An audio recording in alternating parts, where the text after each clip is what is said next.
Selamat pagi pemirsa, apa kabar Anda di pagi hari ini? Senang sekali saya Graciela Taime dapat menjumpai Anda dalam Berita Papua. Sejumlah berita menarik dan teraktual telah dirangkum tim redaksi kami. Berikut 3 berita utama hari ini.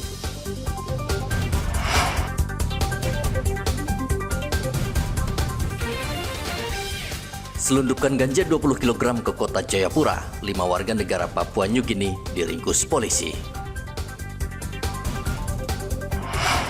Warga Merauke keluhkan pembatasan BBM bersubsidi.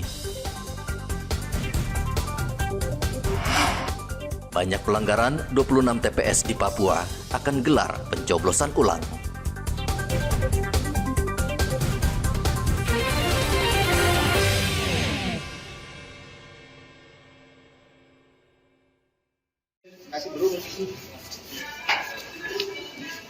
Polres Kerom menangkap 5 penyelundup ganja saat melintas di Jalan Trans Papua, Kampung Workwana, Kabupaten Kerom pada hari Senin.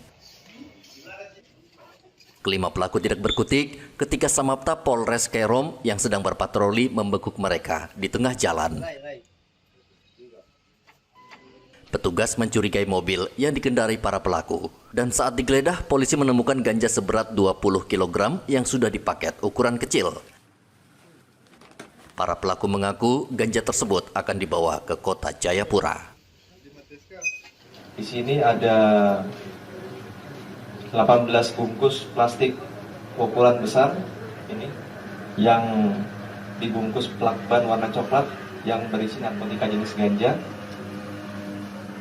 Kemudian ada 272 bungkus plastik bening ukuran besar sama berisi narkoba jenis ganja, dan 1 ori rice beras narkotika jenis ganja. Ini dari beras plastiknya dari PNG, dan kita sudah lakukan untuk penimbangan kotor sekitar 20 kilo ya, 20 kilo. Nah, nanti kita akan lakukan lebih detail lagi.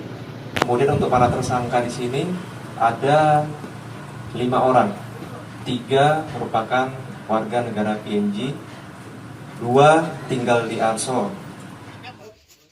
Kelima pelaku saat ini masih menjalani pemeriksaan di Mapolres Kerom.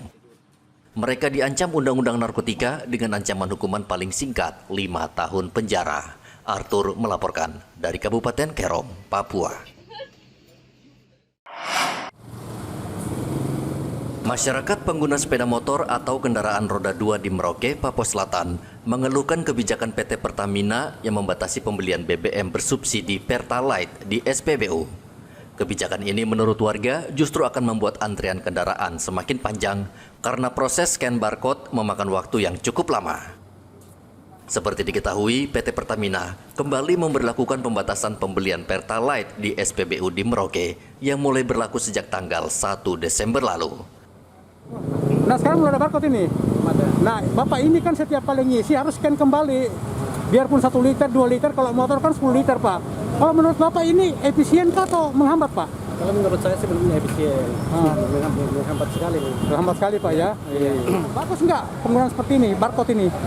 Kayaknya agak menghambat ya? Menghambat gitu. Waktu Ibu habis saja di sini ya? Aduh, lebih baik tidak usah, Pak. Repot. Repot ya? Iya. Terus orang di rumah banyak jadi. Mau antri kah, mau kerja di rumah ini? Ini menghambat, Pak, ya? Ya, menghambat sekali. Dengan kebijakan ini, pembelian Pertalite maksimal 10 liter dan pembelian harus menggunakan barcode. Ya, sudah mulai dari tanggal 1 Desember. Jadi ini kan pembatasannya seperti apa itu? Kalau untuk pembatasan roda 2, itu kita sudah berlaku dengan barcode. Barcode itu sudah disiapkan dari SPBU yang bersangkutan.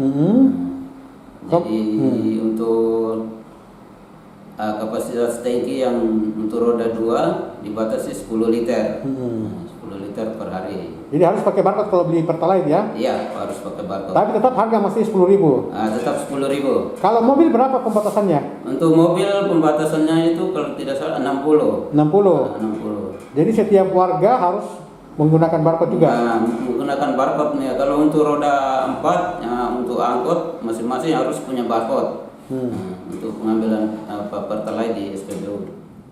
Pemerintah menerapkan pembatasan BBM bersubsidi Pertalite dengan tujuan salah satunya menekan subsidi BBM yang tidak tepat sasaran dan mengatasi polusi udara, terutama di kota besar di Indonesia.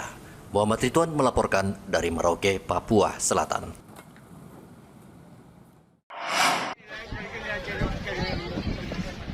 Menjelang Natal dan Tahun Baru, PT Pelni menyediakan 6 kapal penumpang untuk mengantisipasi lonjakan penumpang. Ke-6 kapal penumpang tersebut akan melayani wilayah timur seperti Manokwari, Sorong, Jayapura, hingga ke wilayah Bitung dengan menggunakan kapal penumpang antara lain KM Ciremai, Dobon Solo, Sitabung, dan KM Labobar. Kepala Operasi dan Pelayanan Pelni Manokwari, Rais Akbar, menjamin ketersediaan tiket mencukupi untuk melayani masyarakat yang ingin menikmati libur Natal dan Tahun Baru. Ini dia sampai di Ambon sama Bitung balik lagi. Jadi ada satu rute dia sampai di Sorong balik lagi ke Jayapura. Jadi dia, kita istilahkan itu setrikaan, artinya bolak-balik hanya masuk di wilayah timur itu sampai di Sorong balik lagi ke Jayapura, Sorong dan langsung lanjut ke wilayah tengah dan barat. Itu untuk Labobar untuk mengantisipasi lonjakan penumpang. Ciremai juga diarahkan masuk Ambon. Ciremai yang tadinya tidak masuk Ambon diarahkan masuk Ambon. Terus Sinabung juga masuk Ambon juga. Terus Dobon Solo sesuai dengan rutenya juga masuk Ambon.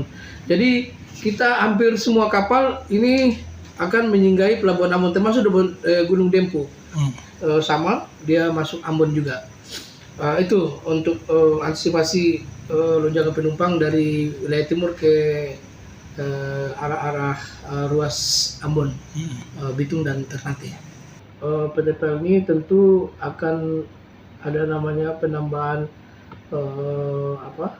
kuota.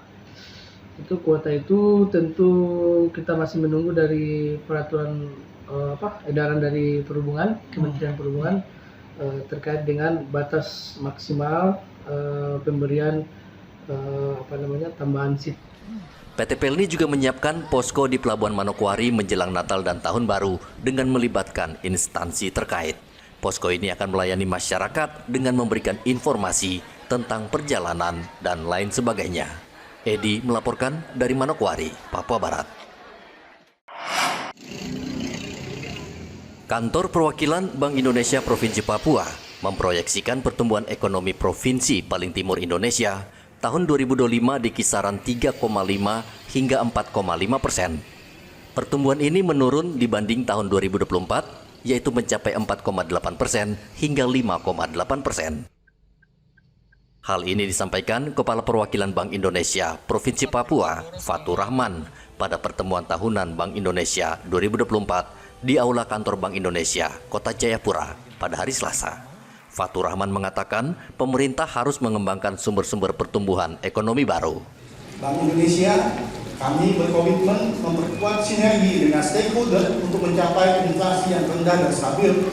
Ekonomi Papua pada tahun 2025 masih menghadapi tantangan, baik secara eksternal maupun domestik. Hal itu mempertimbangkan potensi penurunan produksi komoditas tambang, sinergi lintas sektoral yang kuat menjadi penting agar ekonomi mampu tumbuh lebih tinggi, lebih inklusif, lebih menyertakan sektor-sektor lain sehingga semakin membuka lapangan pekerjaan.